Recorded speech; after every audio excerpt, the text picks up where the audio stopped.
II, two superpowers emerged in the Soviet Union and the United States. This began a fierce power struggle pitting communism versus democracy in every corner of the world, which came to be known as the Cold War. Under President Harry Truman in 1947, Truman would issue what he called his Truman Doctrine, which was a doctrine that said that we would actually support any governments that wanted to or would be in peril from a totalitarian government. And we would adopt what's called the containment policy then to try to contain communism wherever it reared its head. I believe that it must be the policy of the United States to support free peoples who are resisting attempted subjugation by armed minorities or by outside pressures. I believe that we must assist free peoples to work out their own destiny in their own way. The first major point of conflict in the Cold War was in Germany in 1948. The Soviet Red Army attempted to starve out the West Berliners by creating a blockade of all incoming supplies. In response, the U.S. military and our allies conducted the largest airdrop ever conducted and effectively resupplied West Berlin and foiled the communist plot. The Berlin airlift flew in over 200,000 cargo flights in 1 year, bringing in over 8,000 tons of food and fuel a day at its peak. In 1948, the Soviets had attempted to get the Western Allies out of Berlin by blockading all land routes in and out of Berlin. The Western Allies, US, Britain, with some help from the French, launched an 8-month-long airlift that actually provided supplies to the West Berlin population, ultimately saving Berlin and keeping West Berlin free during the Cold War.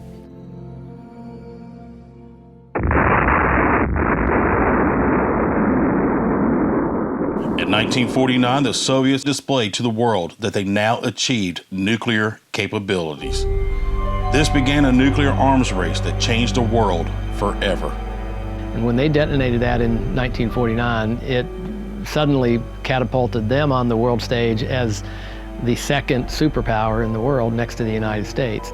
As a little kid, I can remember in the first grade, which for me was 1951, we had nuclear drills, for want of a better term, air raid drills. We'd hide under our desks, and even though I was 6 years old, I figured that probably wasn't going to do a whole lot of good.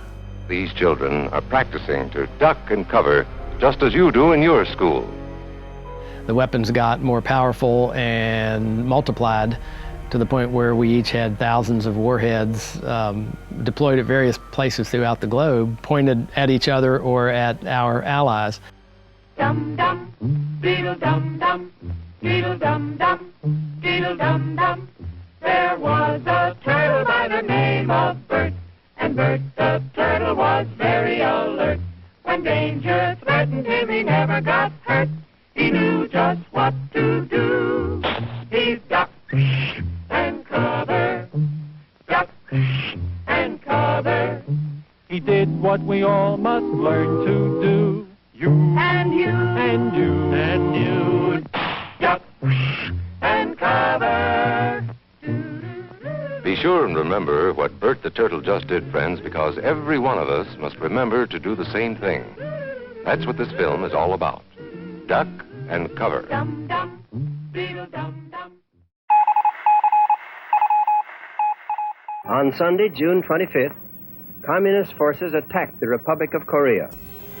This attack has made it clear beyond all doubt that the international communist movement is willing to use armed invasion to conquer independent nations. In the Korean War, the U.S. jumped into action against the communist North Korea and Chinese who were supported by the Russians. This was the first time the Cold War turned hot and ended in a stalemate after the U.S. lost over 35,000 troops and the Soviets spent millions supplying the communist regime. In 1957, the Soviet Union launched the first artificial satellite into space. In October of that year, Sputnik 1 was launched, and it took the American military and our intelligence and the American public by surprise. And for that period, that opening round of the space race, the United States was losing to the Soviets. This began a new battle of technology and pride, and the space race was on. As the U.S.-Soviet rivalry rose to new levels, the Soviets increased the divide by constructing the Berlin Wall in 1961, separating Soviet-controlled East Berlin and the U.S.-backed West Berlin. The wall came to be a physical representation of ideological differences. Later on, whenever Berlin was blockaded, but we paid attention to the blockade that the Soviets put on, and then we certainly paid attention whenever they started constructing the wall. But these things, even though we were aware of them in Point Pleasant, for the most part, it was an abstract thing that you read about in the news or that you saw on the television or heard on the radio. Most experts were looking very closely at Germany and probably would have predicted at the end of World War II the next war was going to happen over a divided Germany, between East and West Germany. The Cold War in Germany meant that the country itself was divided, as well as Berlin. Berlin itself was divided into East Berlin, which was communist controlled, and the western half of Berlin was a free city. You could see when I was in West Berlin, when I was stationed there, you could see across the wall over into East Berlin, and you could see progress in the West, and you could see the end of World War II, sort of, on the other side of the wall. Old buildings that hadn't been repaired. In February of 1959, Fidel Castro became president of Cuba, and he installed a communist government in Cuba, an island nation just 90 miles off the coast of Florida. In 1961, tensions rose immensely as the new Cuban dictator Fidel Castro sided with the Russians. In response, the U.S. launched a failed coup attempt known as the Bay of Pigs. The invasion itself had originally been planned by the CIA under President Eisenhower's administration. When President Kennedy took office, the invasion went ahead. He green-lighted it with no air support, apparently. The Bay of Pigs invasion failed. Castro remained as the leader of a communist Cuba. And in the fall of 1962, in October, the world came perilously close to a nuclear war when our intelligence, U-2 spy planes, detected missile bases being constructed on the island of Cuba by the Soviets. And essentially, Kennedy called the Soviets on it, and he talked with Soviet leaders. And for over a week, almost 2 weeks, it was a tense standoff that ultimately resulted in the Soviets removing those weapons, but not before the world was poised on the brink of a potential nuclear war. Good evening, my fellow citizens. This government, as promised, has maintained the closest surveillance of the Soviet military buildup on the island of Cuba. Within the past week, unmistakable evidence has established the fact that a series of offensive missile sites is now in preparation on that imprisoned island. The purpose of these bases can be none other than to provide a nuclear strike capability against the Western Hemisphere. I have directed that the following initial steps be taken immediately. To halt this offensive buildup, a strict quarantine on all offensive military equipment under shipment to Cuba is being initiated. All ships of any kind bound for Cuba, from whatever nation or port, will, if found to contain cargoes of offensive weapons, be turned back. It shall be the policy of this nation to regard any nuclear missile launched from Cuba against any nation in the Western Hemisphere as an attack by the Soviet Union on the United States. As a result of growing fear of a nuclear war, people across America began building nuclear fallout shelters. These shelters were designed to protect citizens from the radioactive fallout of a nuclear attack. Voiced as a challenge to the Soviets in 1962, JFK announced that America would beat the Russians to the moon. This began a new level of dedication for America in the space race. We choose to go to the moon in this decade and do the other things, not because they are easy, but because they are hard. Because that goal will serve to organize and measure the best of our energies and skills. As America entered the Vietnam War, the Soviets saw their opportunity to weaken the United States by supplying the North Vietnamese Army and Viet Cong guerrillas in their fight against democracy in Vietnam. The Soviets armed these forces with everything from anti-aircraft missiles to small arms and tanks. The Cold War in many places turned hot. And of course, in the case of the United States, the Vietnam War would be one of the wars that directly came from the Cold War hostilities. That was a long shooting war for our country, cost many thousands of American lives. After John F. Kennedy was assassinated in Texas, LBJ carried the United States military posture towards communism into the late 60s. There has been discontent and strain and failure, both within the Soviet Union and within the communist bloc as a whole. All of this has been evident for all of us to see. By 1969, Richard Nixon had taken office as U.S. president. During his first year in office, the U.S. finally realized Kennedy's dream of putting a man on the moon and marked another strategic victory over the Soviets. Go ahead, Mr. President. This is Houston out. Hello, Neil and Buzz. I'm talking to you by telephone from the Oval Room at the White House. And this certainly has to be the most historic telephone call ever made from the White House. I just can't tell you how proud we all are of what you have done. For every American, this has to be the proudest day of our lives. As the Vietnam War came to an end, the U.S. began to focus its efforts into gaining intelligence and posturing along the highly militarized Berlin Wall. Uncle Sam called me to join him in the armed services. That month, I think there were 200 and some thousand people drafted. And I was aware that draftees usually didn't get a good choice about where they wanted to go. So I decided to enlist. I figured if I enlisted, I'd have perhaps the choice of not only where I went, but also what I did. The Army decided that I was good enough that they'd make me a Russian linguist. They sent me to basic training in July of 1967, where I found out there's more places to have sand on your body than you think there are. Then once that was done, they sent me to Monterey, California, to the Defense Language Institute for 9 months for a Russian training course. Originally, I was supposed to go to the military liaison mission in Potsdam, Germany. Well, East Germany at that time, actually. And the orders were changed to send me to Field Station Berlin in West Berlin. Field Station Berlin's function was to intercept radio and electronic transmissions from the communist bloc countries. We were kind of uniquely located since we were right square in the middle of what was then East Germany.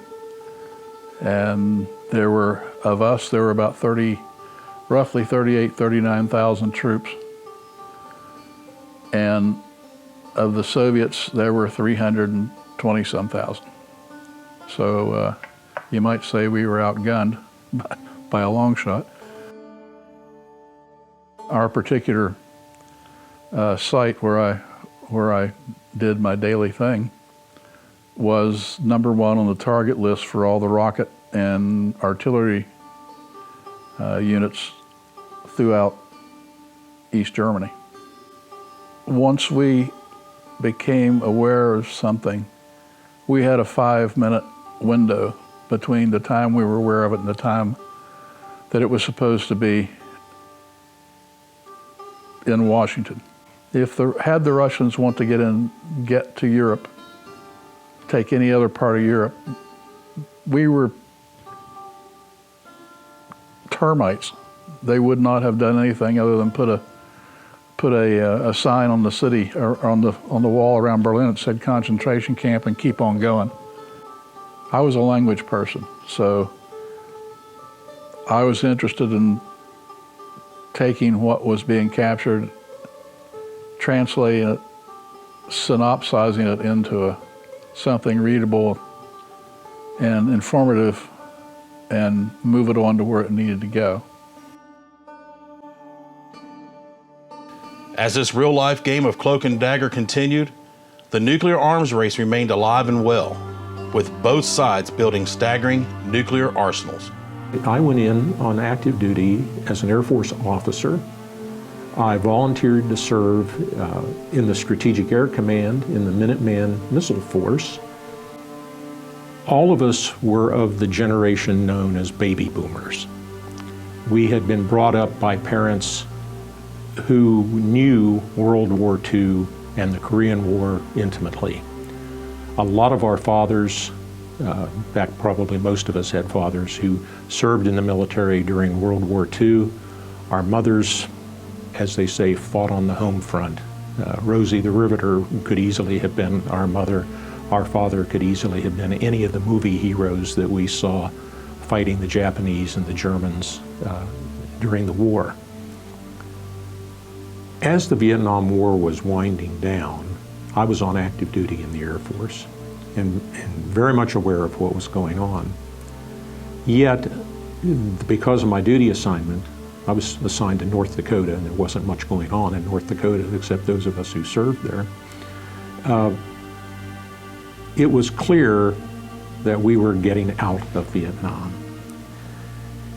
And there was a lot of nervousness in the military as a result of that. This was a hot war in Vietnam, but it was also the height of the Cold War between the Soviet Union and the United States. So we weren't sure what was going to happen. There was testing of wills going on between the Soviets and the Western Bloc countries. There were stories about troops being withdrawn, troops pulling out. At the base I was assigned to, there was a Strategic Air Command base, SAC. We had B-52 bombers assigned to that base, and those bombers were being rotated to and from the conflict area, typically to Guam. So the bomber crews were going over, they didn't know how long they were going to be there, then they would come back, those of them that did come back. And we were on a sense of heightened alert the whole time. Many things were going on. Lots of space launches were going on. The missile force and the bomber force was geared to respond to apparent attacks on the United States. We were very much afraid in the military that the Soviets might try something as Vietnam wound down. They knew that the American population was tired of the conflict, and they thought that maybe they could use their force to impose some things on us that they wouldn't have been able to accomplish otherwise. I remember one night in particular, the Soviets performed a multiple missile launch. We didn't know what that meant. Multiple meant more than one, and so the American military reacted to a multiple missile launch by generating the full nuclear might of America to full alert status. I remember laying in my bed about 3 o'clock in the morning. I got a phone call from another person with whom I worked, who was technically my superior. And he said, "Don't come to work in the morning." At that time, I was an instructor. He said, "Don't come to work in the morning." And I said, "Why not?" And he said, "Because we have terminated all training." Well, those were magic words to me. Terminate all training occurred in two places. One, in a checklist that we were to respond to. We had checklists for everything, but a checklist for a visit by the Inspector General, and the other was in a go-to-war checklist. And I said to my friend, I said, "Is the Inspector General here?" And he said, "No." And I said, "Well, what's going on?" And he said, "I can't tell you." And I said, "Well, the only reason we wouldn't come to work was because of an Inspector General visit." And he said, "No, it's not just this base, it's Air Force-wide." And when he said that, I realized what had happened. And I laid in bed and I listened to the air defense fighters, F-106s were at our base, taking off. And I knew that on that checklist, one of the things that would happen was F-106s, all the air defense fighters, would be launched to travel basically toward the North Pole because that's where the Russian bombers and missiles would be coming from. And at the same time, I heard B-52s taxiing on the runways about a mile from my residence and sitting there with their engines running.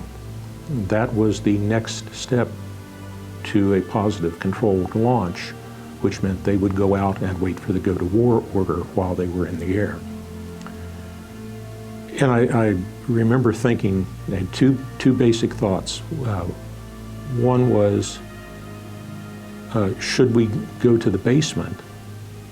Because we knew that the base, I was at Grand Forks Air Force Base in Grand Forks, North Dakota. We knew that the base was the primary target of at least several Soviet SS-9 intercontinental ballistic missiles, the big ones. And I thought, should we go to the basement? And then I thought, it doesn't matter, because if someone drops a 25 megaton warhead on a runway a mile from my house, it's not going to make any difference. And I lay there that night waiting for a flash of light. Because the Soviets had launched 2 satellites at one time, and we didn't quite know how to react to that. And there were many other stories about things like that happening at about that time. We were very, very nervous. What's known as MAD, M-A-D, mutually assured destruction, which meant that one of the major deterrents during the Cold War and in the nuclear era is that no sensible government will be the first one to push the button. As a new strategy, the Soviet Red Army began to broaden their military scope by making allies in Grenada, Honduras, and Nicaragua, forcing the Americans to deploy large numbers of troops to Central America. I joined the Army in 1985, so it was 10 years after Vietnam. But the Cold War, there was a lot of communism fears going on at that time, all through that time period. I was a combat medic in the infantry. My first permanent duty station was Fort Benning, Georgia, and I was attached to the 34th Medical Battalion. We were attached to a Joint Task Force Bravo, and that was at Palmarola Air Base, right outside Comayagua, Honduras. Before we got there, about a week before we got there, an Army MP by the name of Sergeant Harris, he was shot and killed along the perimeter fence. So we knew that there was a threat going in, but there was a lot of suspicion surrounding him being shot. They didn't know if he'd been shot by a sniper outside the perimeter or someone had killed him on the base themselves. There was a lot of suspicions about that. So we knew going in that there was a threat. There was a big dictatorship going on at that time, and the Sandinistas overthrew that government. Then from 79 to around 89 was actually the Contra War. And the United States they were funding the Contras, and the CIA was training the Contras to fight the Sandinistas in Nicaragua. At the time, we believe they were communist-backed, so the Contras wanted to defeat the Sandinistas and go back to the old regime. So the United States was funding the Contra rebels. Now at Fort Benning, when I was stationed there, the School of Americas was right next door to the 34th Med Battalion, and that's where they were training soldiers from El Salvador, Guatemala, Nicaragua, and Honduran soldiers as well. You know, at that age, you kind of feel like, you can't be hurt or anything bad could happen to you, so it just was exciting to go down there.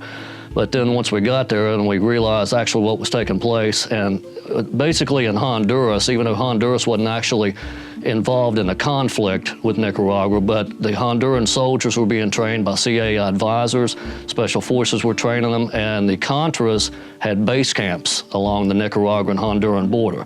So there was always incursions going on both sides. The Sandinistas would come into Honduras and they would attack these base camps where the Contras were, and then Contras would launch attacks into Nicaragua. So basically Honduras was a staging area.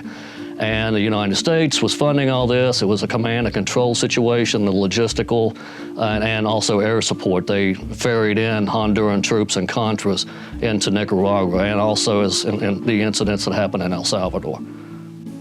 When we first got in country, we actually have briefings. They basically tell us a little bit about the status of forces agreement and what is expected from the host nation. And they tell us they have preventive medicine classes where they tell you, okay, when you're in town, if you do go into the area, don't drink the water, don't eat here, don't eat there, that type of stuff, precautionary measures.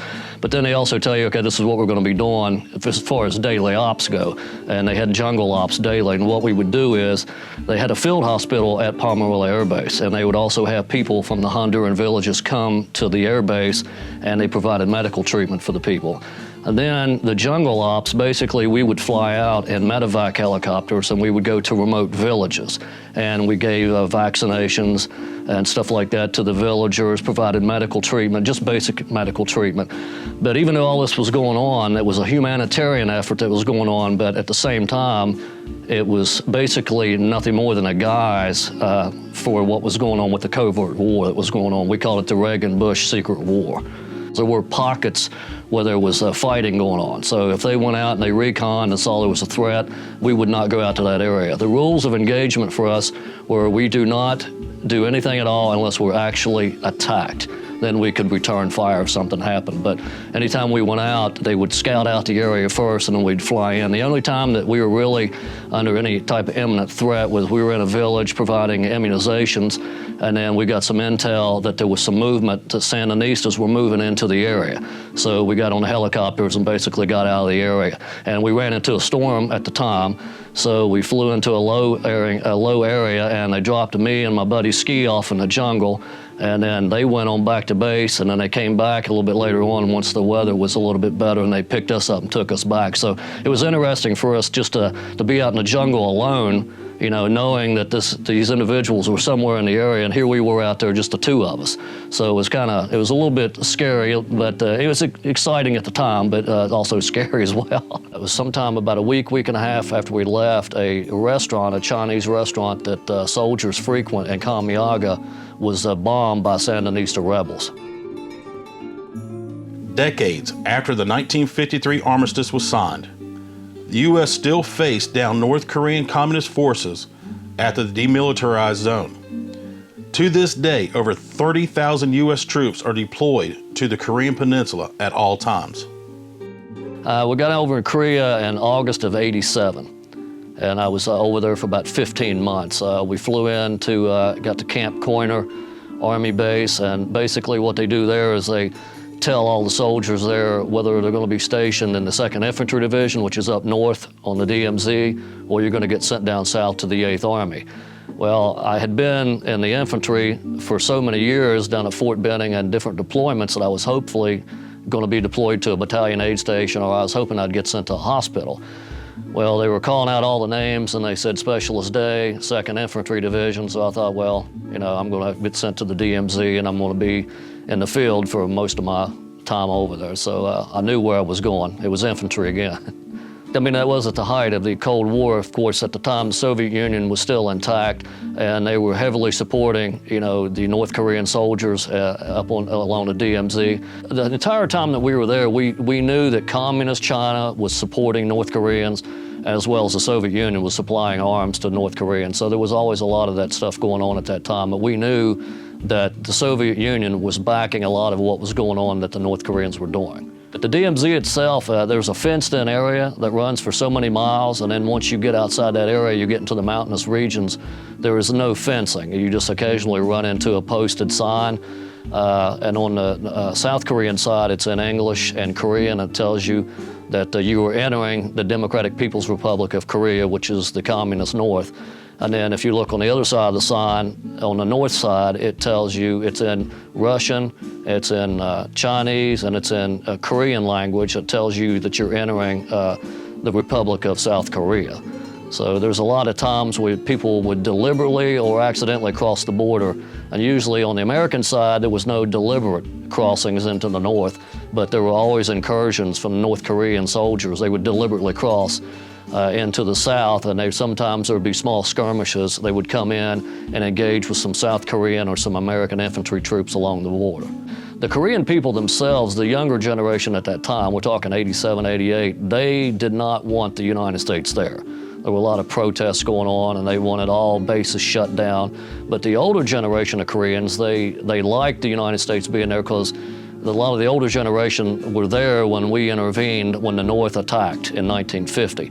So they were more sympathetic to us being there because they remember what we did for them at that time. In 1987, President Reagan traveled to West Berlin and delivered his historic speech that focused on uniting the two superpowers and called on Soviet President Gorbachev to tear down the Berlin Wall, that for an entire generation stood as a symbol that divided the world. Mr. Gorbachev, open this gate.